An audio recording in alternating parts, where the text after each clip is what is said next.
Good evening, everybody. I'm David Shephard, and welcome to our Thursday evening Facebook Live, titled Everything You've Ever Wanted to Know About NLP, Timeline Therapy, Hypnosis, and Huna, but we're afraid to ask. For those of you new here this evening, welcome. For those of you who've joined us in previous weeks, then welcome back. I'm getting some fantastic feedback from you, which I really appreciate. People saying that the Thursday Facebook Lives are the high point of their week and some of the best Facebook Lives on the internet, which I really appreciate. I'm delighted that you love what we're doing. If you are new here, just a little bit of background information. We go Facebook Live every Thursday at 7 o'clock, 7 p.m.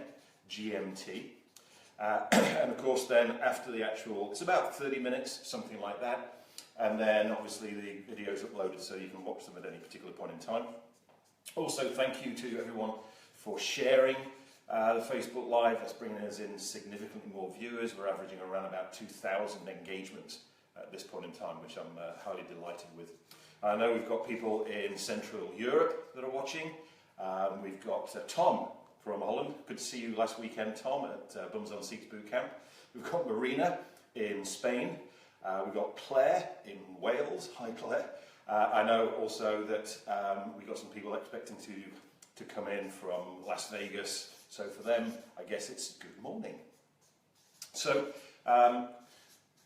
I've been asking each week for what you'd like me to cover, and my mum is here again. Hi, Mum. And Tony Wally. Tony, I don't know where you are, whether you're in the Middle East still, or whether you're back here in the UK. I know you came back to visit for a little while. So I've been asking people, what would you like me to cover? Sue in New Zealand, we're definitely doing an international Facebook Live tonight. That's great. And I've been asking people, what would you like me to cover? And this week, the request was that I did something a little bit more businessy. And also around metaprogrammes, which I actually think is probably one of the most exciting pieces of NLP. I'm just seeing the list of people that are on the call. Tony's in Vietnam. Yes, I think I saw that on Facebook, Tony. Hope you're well. So metaprogrammes is probably one of the most exciting areas of NLP for business, because it really does make a big impact and explains a lot of things that people experience in business.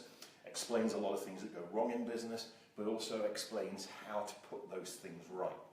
So for those of you new to NLP, let me just put metaprogrammes into context for you and actually tell you a little bit about what metaprogrammes are and how they work. So if we were to take a slight adaptation of Robert Diltz's neurological levels, then what we have right at the outside, it's almost like built up like an onion. What we have on the outside is the results we get, which for me, this is the real key piece. How do we use NLP, timeline therapy, hypnosis, Huna, to get real tangible results in a person's life, whether it be in their business, whether it be in their career, whether it be in their health and fitness, whether it be in their relationships, family, personal development, spirituality, anything like that. So this is what we're focusing on here. And we know that the results we get are created by our behaviours. We always get a result. The question is it the result that we wanted? And our behaviours are created by our skills and abilities. Now, as I've mentioned in previous Facebook Lives, most training starts and finishes here. And most training is skills based. It's working on giving people new skills and new abilities as far as that's concerned. Now, from an NLP point of view, we go much deeper than that. Because yes, there are NLP skills, there are NLP abilities, but we look at a deeper level. So one level that we look at, and this is maybe something we can talk about in a future Facebook Live if there's interest in this, is our beliefs. And our beliefs either activate or deactivate our skills and abilities. But Augustine here from Romania, I met Augustine last weekend. He's a magician and a stage hypnotist. And also we've got Milan Summers as well, who's in the southern part of the Netherlands, I believe. So beliefs are like on-off switches, in that they either switch on the skills or switch off the skills. This is the reason why, for many people, business training doesn't work. Because they do a business training, they get new skills, but they don't believe they can do it. Which, even though they've got the skill there, it's not switched on, it's not activated. Then, below our beliefs, we have our values. A couple of weeks ago, we did a Facebook Live on values levels, which was interesting, but also we were looking at values as well in our Facebook Live about Trump and Brexit. And then, as we move further down here, we're moving from the conscious mind to the unconscious mind. Now, all of these levels here are content-based. They have content. If we were to put metaprogrammes on here, then metaprogrammes would be here below values. And metaprogrammes are content-free, as in they are a pure filter. There's no language associated to them. So they're at a deeper level of filtering than our values.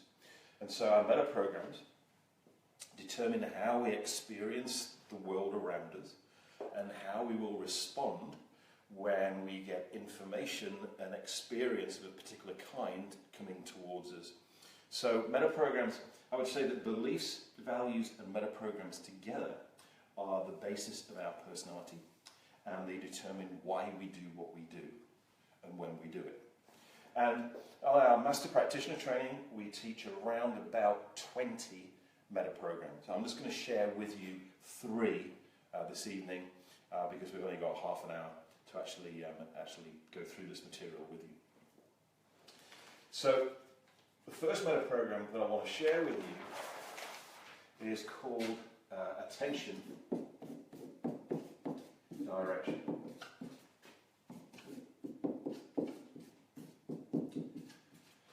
And attention direction has 2 possibilities. A person having attention on self, or a person having attention on others. And it was interesting, this actually came up on a friend of mine's wall over this week. Andy Smith was asking about a particular case study that he remembered from a training that he did with me years ago. And it was around an airline. Some people say it's Scandinavian Airlines, SAS, other people say it was Southwestern Airlines in the US. But this particular airline was going out of business. And the reason they were going out of business is because they had the worst service record out of all airlines. So to rescue the company, to save the company, what they did was they brought in consultants. And the consultants found that the bulk of the complaints were from cabin crew, and it was the same particular cabin crew that were generating the complaint. And what they found was that the cabin crew that were generating the complaints had attention on self. So somebody who's got attention on self has their attention very much inside of them, whereas somebody who's got attention on others is habitually paying attention to other people. So, cabin crew with attention on self, you're there pressing your button on the aeroplane because you want another gin and tonic, and these particular members of cabin crew are probably not even aware that you've got on the plane yet because their guidance internal. So, what the consultants decided to do was to move the cabin crew with attention on self into other areas of the business, and then recruit new cabin crew with attention on others. And it was very interesting how they actually went about doing this. Because what they did was they added one single piece to the recruitment process. And that was that in the recruitment process, in the interview process, you had to do a presentation. So there'd be a whole bunch of people who were going through the recruitment process, and each candidate had to do a presentation in front of the other candidates. 5 minutes on any topic of interest to them. Now, obviously, what people believed was that they were being evaluated on their presentation skills. That actually wasn't the case. They were being evaluated on their behavior when they were in the audience. So if you were in the audience, there was another presenter up in front of you, and your attention was down inside of you, you were possibly thinking about your own presentation, etc., etc., etc., you didn't get hired, because those are people who've got attention on self. The people who sat in the audience and were sat there riveted to every single presentation they saw got hired, because these are the people with attention on others. And if you're recruiting for customer-facing roles, you need people with attention on others. So that was one nice little way that Scandinavian Airlines actually changed their recruitment process to do this. But let's talk about a number of other ways that we can find out whether somebody is attention on self or others. So we elicit this metaprogramm essentially by observing people. So let's say that you've got somebody lined up for an interview. Then they're sat in reception waiting for a little while, and you have somebody actually observe them as they're waiting in reception. Now, the attention on self person with attention on self metaprogramm will be sat there in reception, maybe reading a book that they've got, or looking at their iPad, or looking at their phone, or looking at a magazine or company brochure, and they're not paying attention to anybody else or anything else that's going on in the reception. That's attention on self. The attention on others person may pick up their book, may pick up their iPad or their phone, but this is what you'd notice in their behavior. So they're reading the book, and then the lift doors open, and as soon as the lift doors open, they look at the person getting out the lift, and they track the person to the exit as the person leaves, and then they go back to their book again. Then the phone rings on reception, and they're looking over at the receptionist taking the phone call. The phone call ends, and then they go back to their book again. Then somebody comes in through the entrance and walks across the reception, and they track them all the way across the reception until they've gone out again. That's the person who has attention on others. As I say, to dramatically increase customer service, these are the people that you need. Another nice little elicitation process, which is actually mentioned in Shelley Rose Charvet's book, Words That Change Minds, is that if you're casually walking past the person and you want to know whether they're attention on self or attention on others, then what you do is you accidentally, on purpose, drop a pen onto the floor. The attention on self person won't do anything about it. They haven't noticed that you dropped the pen, you haven't even noticed that you're walking past. Whereas the attention on others person will pick up the pen and say, excuse me, you dropped your pen.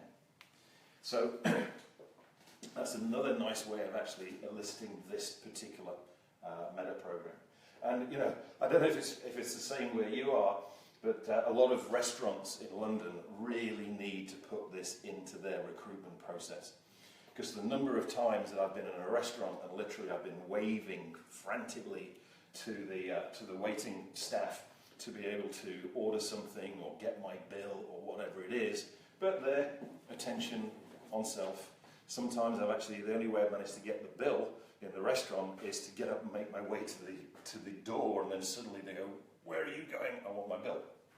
So this one, real key for customer service. Yeah, this one metaprogramm can completely transform a company's customer service. Now, the next metaprogramm that I want to cover for you is what's called the relationship sort.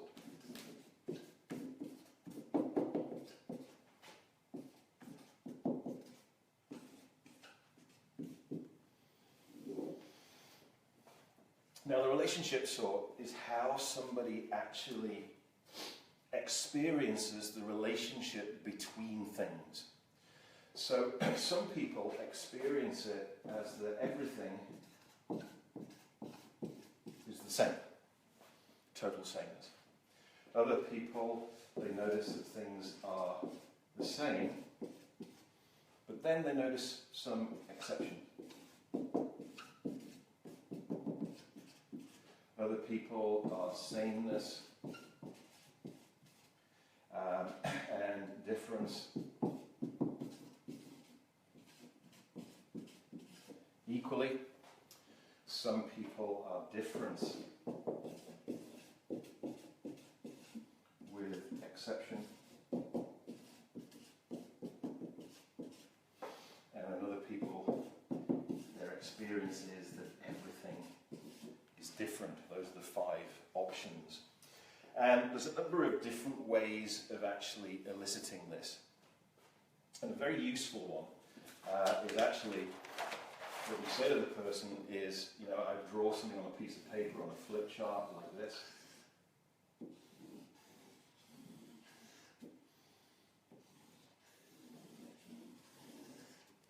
And then the question that you ask is very important that you ask this question using exactly these words. Is you say to the person, what's the relationship between these 3 boxes? Then what we're listening for is, what do they notice first? Do they notice what's same about the boxes? Like they've all got 4 sides, they're all blue, they're all on the same piece of paper? Or do they notice the differences first? That one's longer, it's on this side, etc., etc. And then, not only what's mentioned first, but then what's the weighting? Do they give you more samenesses than differences, or is it the same samenesses and differences, etc.? Now, this gives us some very interesting information about the person. So, let's look at some generalizations, and I'll tell you about a particular business case that I was asked to work on. So these will have a big impact on the amount of time somebody would stay in a particular job. If somebody sorts by total difference, they're not going to stay in a job for longer than about 18 months, maybe a year, 18 months, because they want difference, they want lots of change. Whereas a person with total sameness probably will stay in the same job for 10, 15 or more years, because they like things to stay the same. Now we've got a range in between here, less than 18 months to 3 years, 3 years to 5 years, 5 years to 7 or 8 years, and then these 8 years or more, etc. So it has a big impact on job longevity. But it also has a big impact on how somebody will cope with change.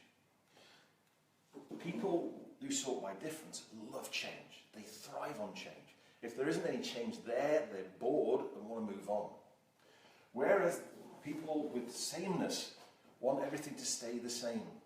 They find change stressful. So again, in the corporate world, change programs, this gives you an idea as to how somebody's going to respond to change in a particular environment. So let me give you a particular example. I was asked to go along for a meeting with the marketing director and the managing director of a major high street retailer here in the UK, because they had a particular problem. I went along to meet them and I said, so what's the problem, what's wrong? And they said, well, we've got 2 problems, but they are quite serious, and if we don't deal with them, it's not that we're going to go bust, it's that we would be probably a target for a hostile takeover. And I said, okay, so what's the problem? I said, well, the first problem is we've got a staff retention problem in our buying department. We're finding that we recruit new buyers and we get them trained up, we spend a lot of money to recruit them, we get them trained up, and then as soon as they actually start functioning, they leave and go somewhere else. That's the first problem, staff retention in the buying department. Then so the next problem we've got is that we want to introduce integrated product lines into our stores. Integrated product lines, you know, in a retail store, we've got 2 things we're interested in. Footfall, the number of people through the door, and then the average customer spend, how much money each customer who walks in spends. An integrated product line is around increasing average spend, in that a person comes in to buy item X, and then they see related Y and Z, and leave with 3 things where they only went in for 1 thing. So we've explained this to the buying department, and they just are not getting it at all. It's just not working as far as that's concerned. So I asked them a question. I said, so who recruits your buyers? And they said, the chief buyer. I said, great. Is he or she available at the moment? And they said, well, we'll find out. We'll phone them up. So the phone them. It was a lady. And I said, can I just have a couple of minutes with her? And so she came down, and I asked her one question. Firstly, what I did was a flip chart in the office, in the boardroom, and I drew this diagram. And I said to the chief buyer, could you please tell me what the relationship is between these three boxes? And she immediately said, do you mean how are they all different? I went, thank you very much, that's all I need to know. And she left rather confused, and the marketing director and managing director are there also confused. And so I explained that the chief buyer sorted by difference. Now, paradoxically, people who sort by difference like to hang out with people who are the same as them. So unconsciously, what she was doing is she was hiring other people to work in the buying department that also sorted by difference. That's why they were leaving after 12 to 18 months. They're wanting something different. But integrated product lines requires sameness with exception. So what we're looking for is, okay, here's item X. What's the same as X and slightly different, which gives you your X, Y, and Z. Somebody sorts by difference, nothing's the same. There's no integrated product lines. And interestingly, the marketing director said, have you been in one of our stores recently? And I said, well, I did go into one of your stores because I knew we got the meeting and I wanted to see how things were going. And he said, what was it like? I said, well, to be totally honest with you, it was total chaos. If I'd gone in for item X, I wouldn't have been able to find it. It was all over the place. He said, oh, he's heading down. This is exactly what I'm talking about. What do we do? I said, well, what you need to do is you need to move your chief buyer into somewhere else in the business where difference would be a benefit, and then recruit a chief buyer with sameness with exception. You don't have to worry about the rest of the people in your department. They're leaving already. They're on the way out. Yeah. So he said, well, how do we do that? And I said, well, that is what you pay me for. Yeah. That's what you pay me for. I've diagnosed it. I've told you what the whole thing's about. And, you know, I will tell you and teach you how to do this. I'll work with you in your recruitment process. Now, for whatever reason, they didn't hire me. They didn't take me up on the offer. And interestingly, within a year after that meeting, the company went bust, and they're no longer on the high street. That's the power of just one metaprogramme. With attention, direction, saved an airline. With relationships, or maybe there were other things going on in the business as well. I think there were, but this is actually what appeared to be the major thing that caused them to go out of business. So that's our two metaprogrammes. Now our final one. And the final one is called the adaptation response.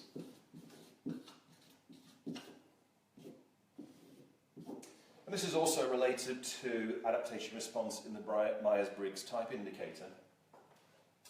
And what we find is that there are two particular profiles underneath adaptation response, the judger and somebody who's more perceiver. Now this really has a massive impact on a person's behaviour, so let's just talk about that for a moment. So somebody who's more judger, what they do is they look out at the world and they compare the world with their plan, internal plan. If the world doesn't fit the plan, they change the world. Whereas somebody who's more perceiver looks out at the outside world and compares the world with the plan. And if the world doesn't fit the plan, they change the plan. Notice the distinction there? Also, person who's more judger is very timely, is very organised, loves lists, has lists of lists, and loves crossing things off of lists, hates being late, but also demands closure. They like things to be decided, And once things are decided, they want the steps stuck to rigidly. Whereas the perceiver is more in the moment. They're less aware of time. What's most important is what's happening right now rather than what they had in the plan or the diary. They love to keep their options open. They hate closure. Yeah. So, a number of things here. And this really comes into decision making and selling. And I mentioned in the Facebook posts that I was going to explain why the sixth rule from Cialdini, scarcity, even though it's the sixth one, is actually vital for 50% of the population. Because roughly what you've got in the population roughly is that 50% of people are more judger and 50% of people are more perceiver. Now, what we've got here is judges love to make decisions. When they want something, they make a decision and they want it now. Yeah? They love being closed. In a sales situation, if you don't close them, they'll more than likely close you or they'll close themselves. If they want it, they'll say, okay, so what's next? What do we do next? Whereas the perceiver, from a decision-making point of view, is more like kind of nailing oil to the floor as far as the decision is concerned, because they want to keep their options open. Here's a behavioural trait, just as an example. Let's say that you're wanting to buy a new washing machine. Now, and you've got an idea of the criteria for your washing machine, type of washing machine, all of that kind of stuff. And what you've got here is, for the perceiver, they'll need to look in every single store in town to make sure they get the best option. So here's the nightmare for somebody who's more perceiver. They go into the first store and they see a washing machine and it fits their criteria. It's exactly what they want. But they won't make the decision at that point in time because they want to check every other store to make sure this really is the best option. Shop assistant comes over, can I help you, sir? Can I help you, madam? No, I'm just looking, thank you. And this is the nightmare. So the shop assistant said, just so you know, if you're interested in this particular washing machine, it's the last one that we have. And I do know that we've got somebody coming along later this afternoon who's going to come look at it, and they've said that if it is the one that they want, they're going to take it away today. Now, what does the person who's more perceiver do? They're in a complete bind, because let's say that they make a decision to go with this one, but then what they find is they're still going to go and look at all the other ones, and they find a better one, but they can't take that option now because they bought this one. Or they go, okay, I'm going to go and look at all the other washing machines. They go and look at all the other stores. They find the first one they looked at actually was the best option. So they go back, but it's gone. So now they've lost that option. So what you'll find with somebody who's more perceiver is as they get closer to having to make a decision, they get more and more anxious.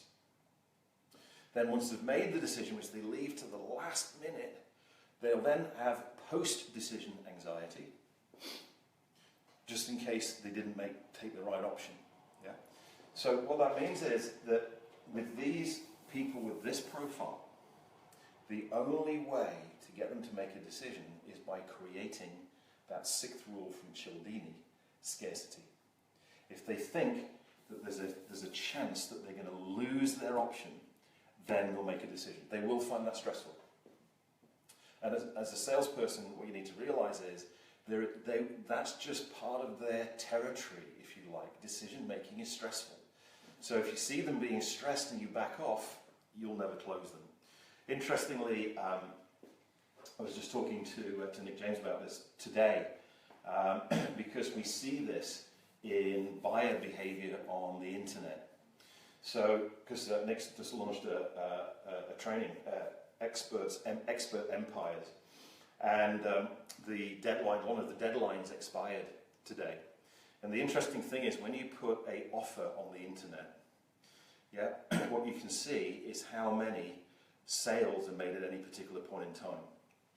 This has been researched by a number of people, and one particular study showed that as soon as you put the offer up, 45% of sales are made in that first day. Then there's a slow trickle, and then 45% of sales are made on the last day, the very last day. This is why. So, person with more judger sees the offer, it's what they want, they make a decision, right, I'll have it now. They buy it straight away. The trickle are the people who are more judger, and they've only just seen the offer. The big spike of sales on the last day are the people who are more perceiver, making the decision and leaving it till the very last minute. So we can actually measure this now far more easily now that we've got the internet and the internet sales and being able to record all of that information. A couple of other things that might be of interest for you, for coaches out there. Somebody who's more judger likes to set goals. They like to decide what they want in the future, and they like to stick to it. The person who's more perceiver doesn't like setting goals, particularly doesn't like setting detailed goals, because when they set a detailed goal, in their mind, their perception is that they've reduced their options. So one of the things you might find is if you've got a client, and Diane Beck actually was asking me about this around a client just in the week, is that if you've got a client who's resistant to setting goals, the chances are they're more perceiver. So let's talk about how do we go about finding out whether somebody's more judger or a perceiver. And this is the question. If we were going to do a project together, would you prefer that it was orderly and that we agree on the steps, step 1, step 2, step 3, step 4, step 5, and then we stick to them? Or would you prefer that we built in more flexibility so that we can make changes as we go through the project? Yeah? Would you prefer that it's orderly, we agree on each of the steps in the project and we then stick to those steps? Or would you prefer it was more flexible so that we can make changes as we go through the project? The person who wants the steps agreed and then stuck to is more judger. The person who wants flexibility is more perceiver. Also, there's a high correlation between the timeline orientation and adaptation response. The person who's more judger is through time, and all of their timeline is out in front of them. The person who's more perceiver is in time, so the future will be in front of them, the past will be behind them, and now will be inside of them. So, somebody who's more judger will tend to, when they're talking about time, do this, marking out time, everything's out in front of them, whereas somebody who's more perceiver will tend to be put the past behind them and they'll be looking forward to the future. So there's our 3 metaprogrammes for business. Attention, direction, relationship sort, and adaptation response. So thank you for joining me this evening. I trust that's some really valuable and useful information for you. This video will be available, but we'll upload it when we finish, so if you want to share it with other people, then please do. And of course, I'll be here next Thursday at 1900 GMT for our next episode of Facebook Live of everything you want to know about NLP, timeline therapy, hypnosis, and Huna, but we're afraid to ask, or maybe didn't know who to ask. So please, if you've got any questions, then please PM them to me on Facebook. That's probably the easiest way. And that'll give me some ideas about what you viewers out there in Facebook land really want to hear in our Facebook Lives. Have a great evening, or a great morning, or a great afternoon, wherever you may be in the world. We're going to have a great evening tonight, so it's time to sign off and say good night from London here for Facebook Live.